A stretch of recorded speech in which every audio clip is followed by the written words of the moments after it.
하나님의 말씀에 귀를 기울이십니다. 어머니라는 명칭은 우리 인간 사회에 어떻게 보면 가장 고귀한, 가장 친근감을 느끼게 하는 일인 동시에 그 어머니의 숭고한 희생과 사랑을 연상케 하는 가장 성스러운 그런 이름이지 않나 생각합니다.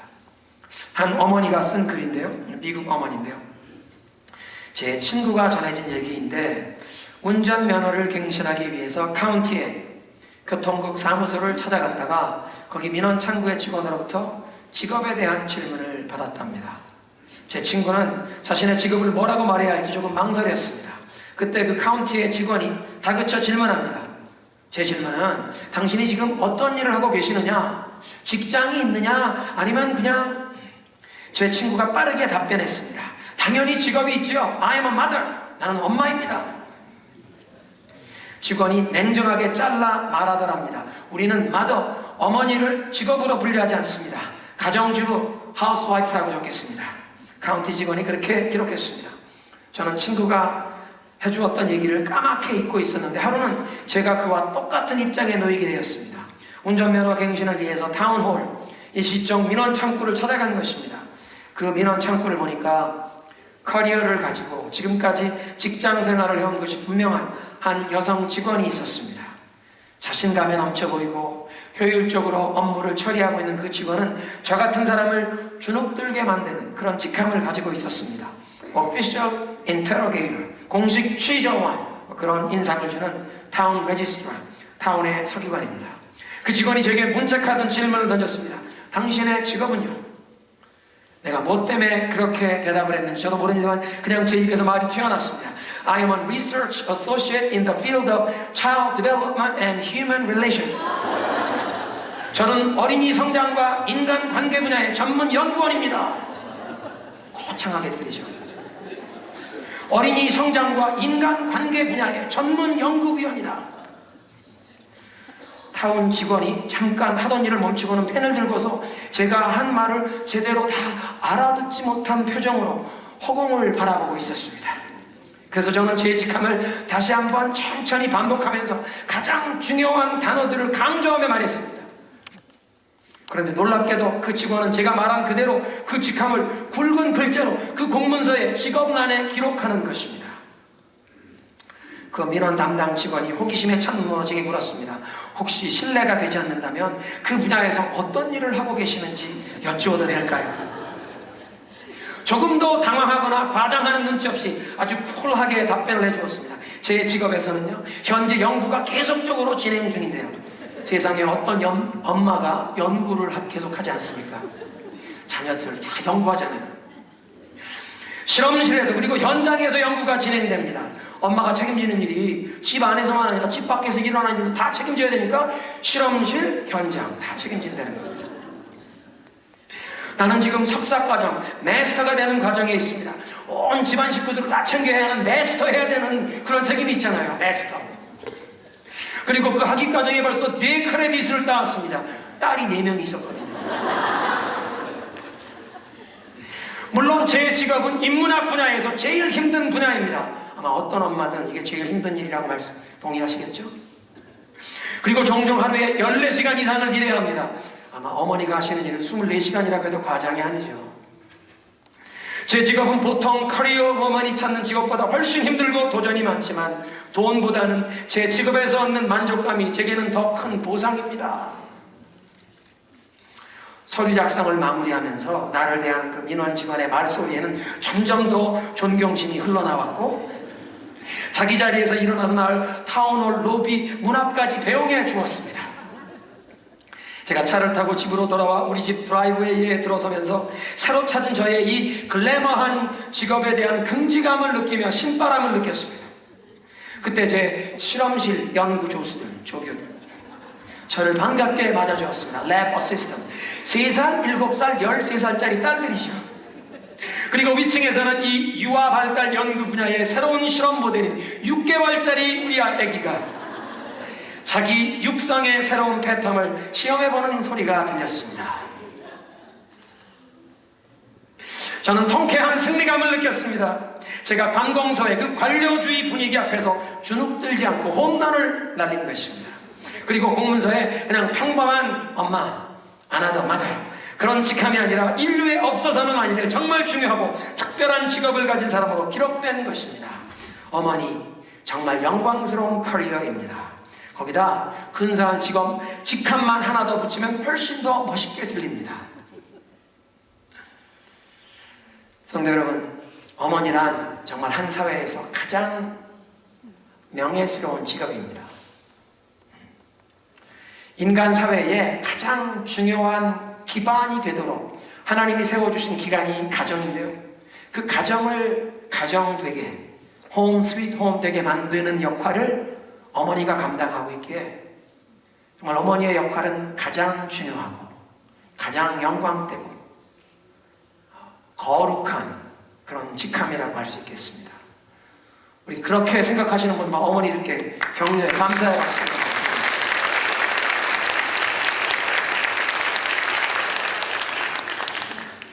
오늘은 어버이 주일을 맞이하여 예배의 부름에 에베소서 6장 1절 이하에 있는 부모님을 공경하라는 하나님의 그 명령을 읽었습니다.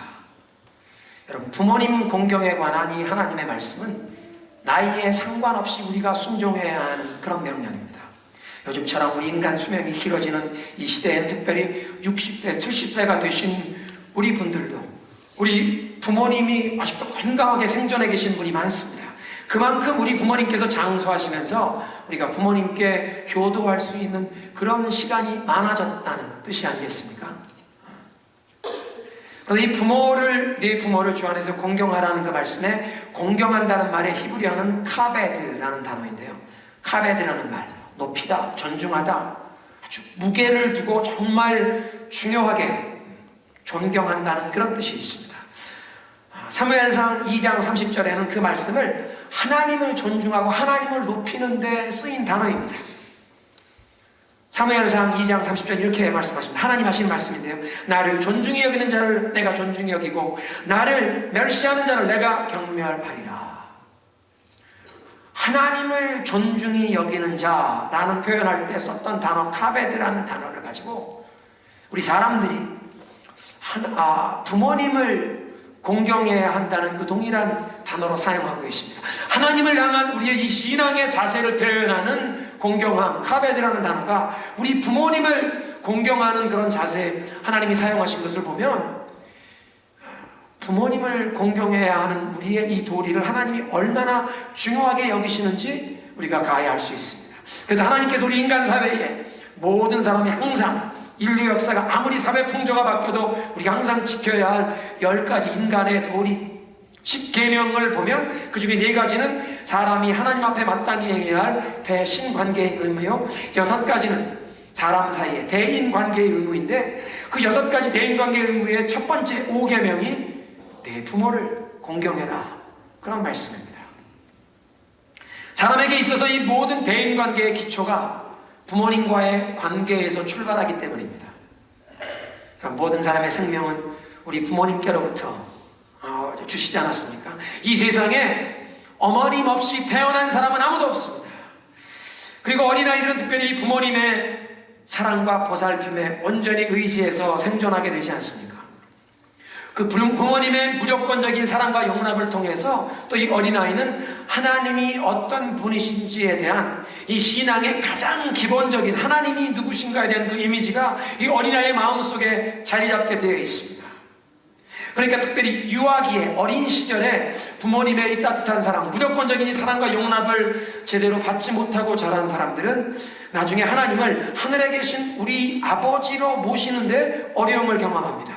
그 하나님을 그렇게 하나님 아버지로 모시는 게 불가능하다는 얘기가 아니라 하나님께서 정하신 이 인간 사회의 질서는 이 어린아이가 태어났을 때 부모님의 그 무조건적인 사랑과 용납을 통해서 하나님 아버지가 어떤 분인지를 그 마음에 가장 기본적인 하나님의 이미지가 자리 잡도록 하나님 그렇게 섭리하셨기 때문에 우리의 이 신앙에, 이 성경적인 신앙에 부모님과의 관계가 가장 지대한 영향을 끼친다고 얘기를 해도 과언이 아니라는 뜻입니다.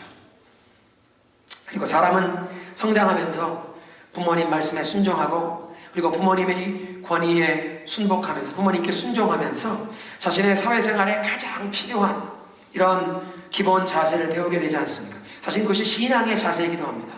부모님 말씀에 순종하고 부모님의 그 권위에 순복하는 것이 하나님 말씀에 순종하고 하나님의 그 권위를 순복하고 존중하는 그런 것을 배우는 자세이고, 또 그렇게 부모님 말씀에 순종하고 권위에 순복하는 걸 배워야 법과 질서를 준수하고 권위에 순복하는 것을 배우는 것입니다. 그렇게 권위에 순복하고 법 질서를 따라야 학교 생활에서도 또 나중에 직장 생활, 어떤 사회 생활에서도 환영받는, 칭찬받는 사람이 되는 것입니다.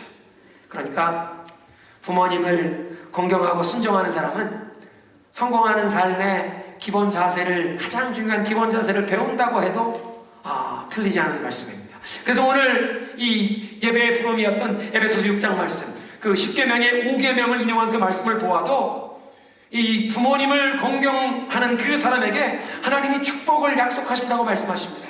너희 부모를 주 안에서 공경하라. 이것이 약속 있는 첫 계명이니 이는 네가 잘되고 땅에서 장수하리라.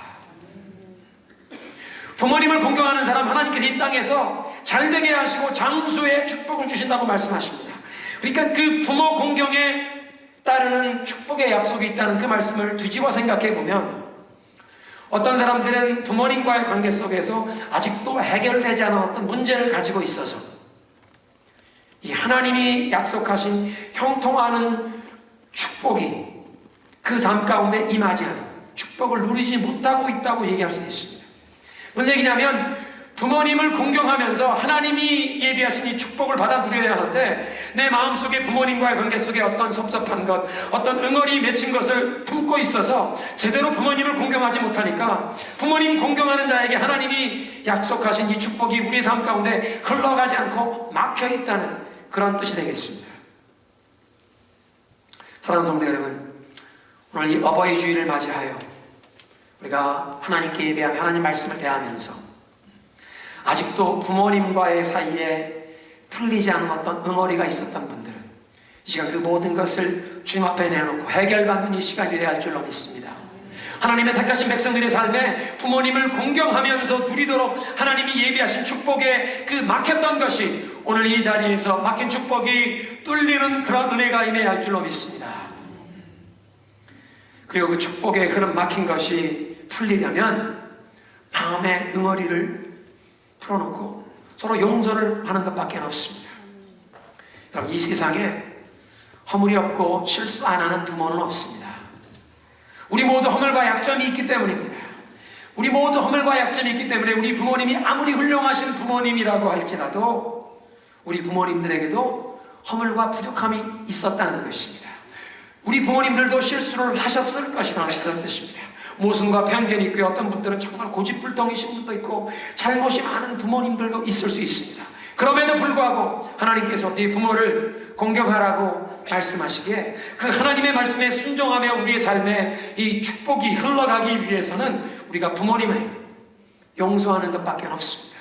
우리 마음속에 이 무거운 짐을 내려놓고 이 응어리를 십자가 앞에 내려놓아야 하는 것입니다. 그렇게 십자가 앞에 내려놓을 때 주님의 손길이 우리의 심령을 어루만지시고 이 무거운 짐에서 자유케 하실 줄로 믿습니다. 축복의 흐름 막혔던 것이 풀리고 우리의 삶 가운데 축복이 흘러가야 할 줄로 믿습니다.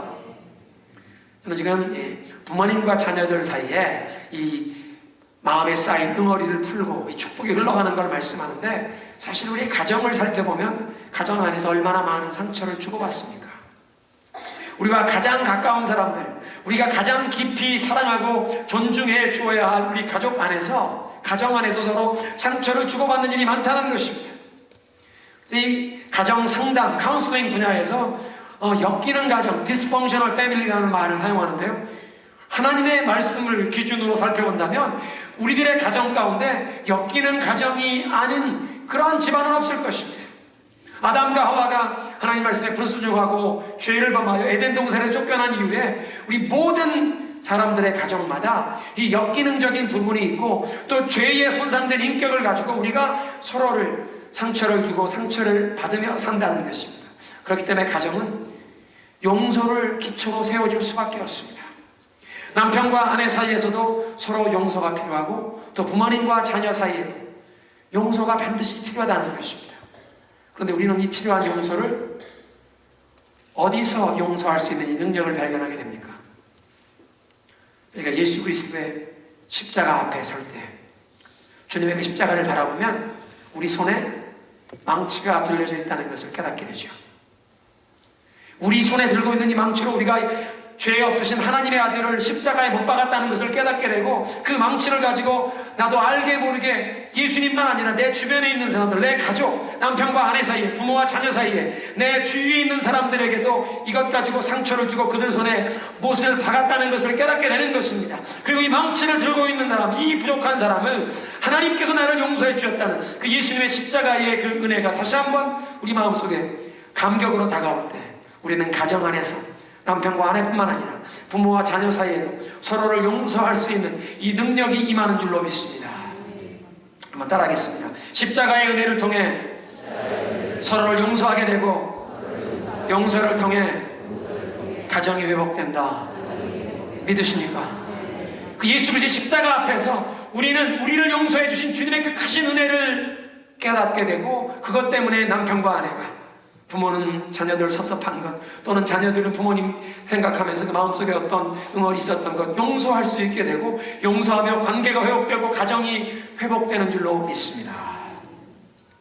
마지막으로 오늘 성경 본문은 부모님의 이 신앙을 물려받는 그 축복에 대해서 말씀하십니다.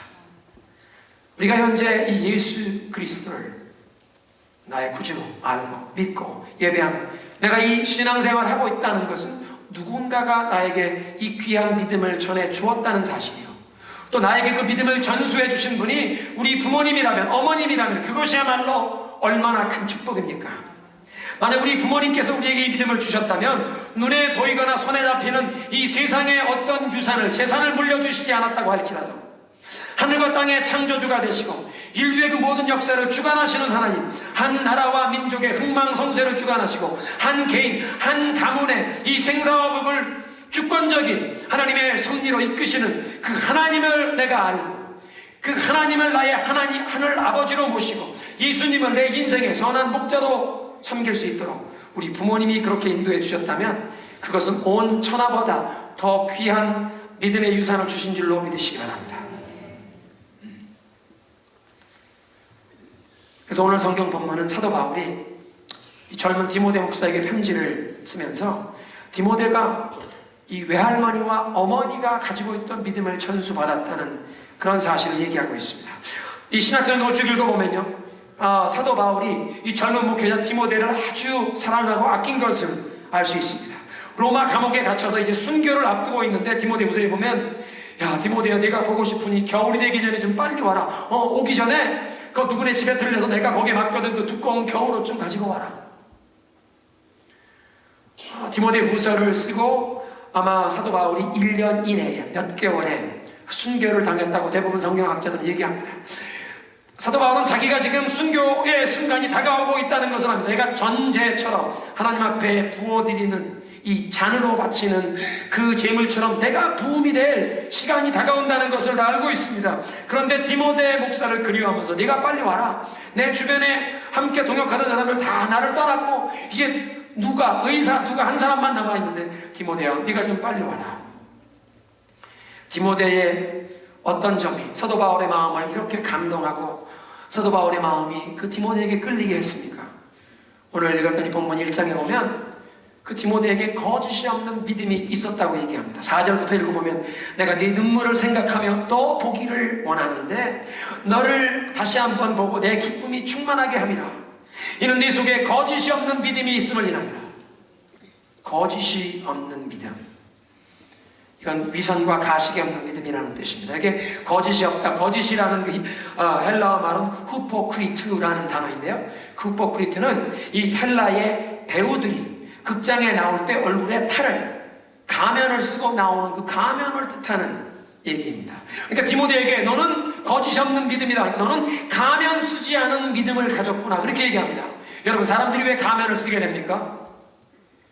사람들이 나를 바라볼 때 나의 행동하는 모습과 그냥 나 혼자 있을 때 사람들이 보지 않는 곳에 나의 모습이 다르면 사람들 앞에서 내 이미지, 사람들 앞에서 내 그 체면, 그것 세우기 위해서 이 가면을 쓰게 된다는 것입니다. 좋은 말로 얘기하면 그 사람 염치가 있고 그 사람 자기 체면, 자기의 품위를 관리한다, 그렇게 얘기할 수도 있지만, 그게 좀 심하면 완전히 겉과 속이 다른 사람, 사람들 있는 앞에서는 그럴듯한 이미지를 보이지만 정말 속은 그렇지 못한, 그것을 가식이라고 하고, 그게 이제 사도 바울이 말하는 이 가면 쓰는 것입니다. 근데 디모데를 향하여 얘기합니다. 너는 가면 쓰지 않은 믿음, 거짓이 없는 믿음을 가졌구나. 어떻게 디모데는 이렇게 가면 쓰지 않은 믿음, 거짓 없는 믿음을 가지게 되었습니까? 항상 하나님을 의식하는 그런 믿음의 자세로 살았기 때문입니다. 항상 하나님의 시선을 의식하는 이 신앙 자세, 이걸 우리가 잘 아는 네 글자로 뭐라고 하죠? 코람데오. 하나님의 면전에서 하나님의 시선 항상 의식한다는 것입니다. 근데 사도 바울이 얘기합니다. 디모데야, 너는 항상 하나님의 시선을 의식하고 코람데오의 자세로 사는 거짓 없는 믿음이 있구나. 그런데 이 거짓 없는 믿음은 먼저는 내 외할머니 로이스가 그런 믿음을 가지고 있더니 그 외할머니의 믿음이 너희 어머니에게 전해졌고, 내 어머니 유니스의 그 눈물의 기도를 통해서 이 믿음이 너에게도 전수가 되어 이제 너도 이 거짓 없는 믿음을 가지고 하나님의 교회를 섬기고 있구나. 얼마나 큰 축복입니까? 하나님께서 인정하실 만한 거짓 없는 믿음이, 할머니의 참된 믿음이 그 딸 어머니에게 전달이 되고, 어머니의 눈물의 기도로 디모데가 거짓 없는 믿음의 사람이 되어 초대교회의 귀한 복음의 일꾼이 된 줄로 믿습니다. 여러분, 어버이 주일을 맞이하면 부모님 세대의 그 믿음의 기도와 하나님을 향한 그 충성된 헌신의 축복의 열매를 우리가 누리고 있음을 인하여 우리 하나님께 감사하고 우리 부모님을 더 공경해야 할 줄로 믿습니다. 나를 위해 기도하신 할머니, 나를 위해 기도하신 어머니의 그 은혜에 감사해야 한다는 것입니다. 저는 약 열흘 전에 제 선친께서 소천하신 지 20주년이 되었습니다. 근데 가만히 돌아보니까 아버님이 이제 목회하시면서 교회 사택에서 자랐는데요. 새벽마다 새벽 기도회 끝나고 이제 돌아오시면, 사택에 오시면 저희들 깨워서 가정 예배를 드린 다음에야 밥 먹고 학교를 갔는데, 매일 아침마다 아버님께서 저를 위해 축복 기도해 주신 그것이 저에게는 가장 큰 유산이요, 가장 큰 축복인 것을 제가 깨닫습니다. 사랑하는 성도 여러분, 우리 부모님 살아계실 때 효도하십시다. 부모님 살아계실 때 더 잘 모시고, 또 우리 부모님께서 이미 떠나셨다면 교회에서 또 우리 주변에 우리의 어른 부모님 세대를 그리스도의 사랑으로 섬기면서 정말 하나님이 인정하실 수 있는 그런 거짓 없는 믿음이 되어 하나님께서 이 부모님을 공경하는 사람들에게 약속하신 그 잘되는 축복이 우리들의 삶, 우리들의 자녀의 삶에까지 우리 온 교회에 흘러가기를 주님의 이름으로 축원합니다. 지금 함께 찬양